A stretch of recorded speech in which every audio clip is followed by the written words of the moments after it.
22वीं आईनी तरमीम के ऊपर जिसके पास होने से चंद घंटे पहले ही मिठाइयाँ बांट दी गई।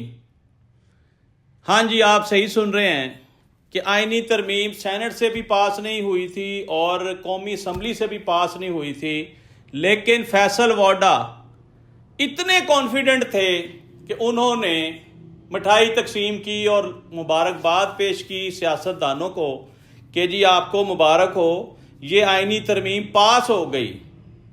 तो कुछ अरकान ने कहा कि अभी तो इस पे बहस होनी है। उन्होंने कहा छड्डो जी, बहस केड़ी होनी है जनाब, ओ ये तो चलता रहता है। आप समझें कि ये पास हो गई है, इसको सेनेट से भी पास करा लिया गया है और इसको कौमी असम्बली से भी पास करा लिया गया है। ये पहले ही दावा कर दिया फैसल वाडा ने। नाज़रीन, एक बड़ी प्यारी बात की फैसल वाडा ने। उन्होंने कहा कि नौकर की ते नखरा की करनियां नौकरियां ते मनमानियां करनियां, मनमानी नहीं कर सकता नौकर।